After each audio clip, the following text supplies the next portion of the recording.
Today, we're going to talk about four really, really powerful, important things to help you lower your risk for cancer. But I think the most important thing is to understand what cancer is and how it became cancer in the first place.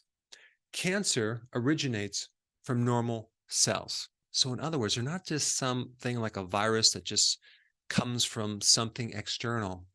It comes from within. In other words, there's something that happens in your environment that creates destruction of a part of your cell called the mitochondria. And because the mitochondria has one really important function of producing energy for your body, when that cell no longer gets the energy, it has a backup program. So cancer really is an adaptation to a different energy source because the mitochondria is no longer providing energy. And all this information I'm going to share with you right now comes from a fascinating paper, and I'm going to put that information below in the description. So normally the cell uses this type of metabolism to get its energy. When it converts over into a cancer, it uses this type of energy right here. It's not important to know the technical names. All you need to know is that cancer's metabolism is a different type of metabolism. And I will mention one thing, which is the Warburg effect, which allows cancer to get its fuel from a different thing. The actual source of mitochondria in our cells really originated from a bacteria. In other words, the mitochondria has all the properties of some bacteria that long ago came into our cells, and somehow there was an agreement that it would work together and it would provide a certain function in the cell, which is producing energy and many other things. And the cell would provide a home to the mitochondria. And apparently one of the ancient programs in the mitochondria was this type of energy system. When there seems to be a lot of stress or damage within this system, it converts over to that system, and we call that cancer. But the mitochondria is not just about producing energy. It also helps you balance and metabolize iron and calcium and make hormones and make neurotransmitters and make melatonin, which is all about sleep.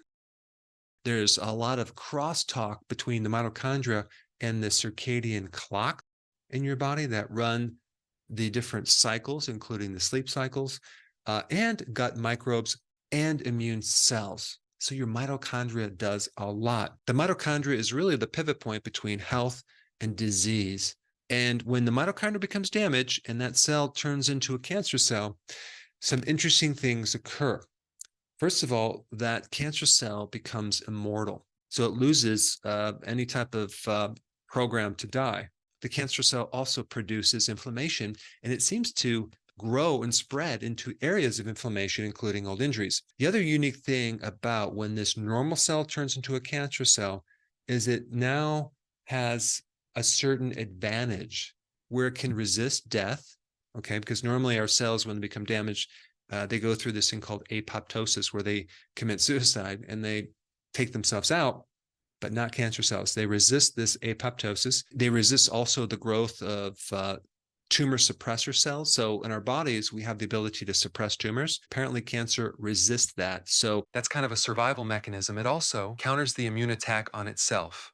So I wanted to give you a little background because in order to reduce your risk of getting cancer, it's really about reducing your risk of developing damage to the mitochondria, okay? And then what can you do to restore the mitochondria? That should be the focus. Cancer is just a name of something, but to really understand what's happening can give you an understanding of how to undo this, because reducing the risk means we need to figure out how to reverse this process right here. All right, so one big risk factor for cancer is excess food and excess glucose. So by eating a lot of food and very often and sugary food, that puts you at a major risk for getting cancer. And so the opposite of that is fasting. So fasting is one of the most powerful things that you can do to prevent cancer. And I'm talking about intermittent fasting as well as periodic prolonged fasting. Okay, so you fast for a few days or longer. Now, before I explain that, I'm just going to talk about number two, being sedentary. Now, you wouldn't think being sedentary is a cause of damage to the mitochondria. But because of all the stress and things that actually we're exposed to, being sedentary apparently is a cause. And so therefore, exercise is number 2 most potent thing you can do to help avoid cancer. Now, both fasting and exercise do similar things. They both induce something called the anti-Warburg effect. So they directly counter the shift, okay? And they help you bring yourself back over here. There's some really interesting data talking about how both of these things right here can remodel part of your mitochondria. And when I talk about remodel, I'm talking about repairing it. And I'm talking about something called and I'm going to give you a big word now, electron chain transport. This is like a really important part of this machine whereby we're extracting these electrons from food and then forming ATP. Most of the energy currency of the body, the ATP, is made by this electron transport chain. And guess what? Fasting and exercise helps to remodel this part of this machine. Also, both fasting and exercise triggers autophagy. Autophagy is a condition that helps recycle old damaged proteins as well as damaged mitochondria. And so we want some autophagy going on to do that as well.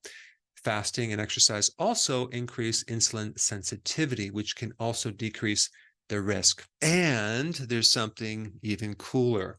Apparently, fasting has this very special property to help the cancer cells lose their advantages. It causes the cancer cell to no longer resist death. So fasting makes the cancer cell vulnerable to being destroyed, and it strengthens our normal cells.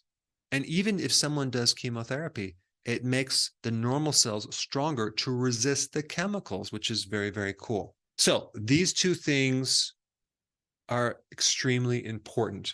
Let's talk about number 3, circadian misalignment. What is that? It means that there's something going wrong with your circadian waves, which mainly we're going to focus on sleep. So a good night rest, both in number of hours and quality, is going to be very, very essential to reducing your risk of cancer. But why? Because there's a huge crossover link between the circadian waves and the mitochondria, and also between sleep and the lowering of cortisol and your immune system. Realize too, when you increase cortisol, you actually shut down the immune system. Also, melatonin, the main sleep hormone, uses this system to work.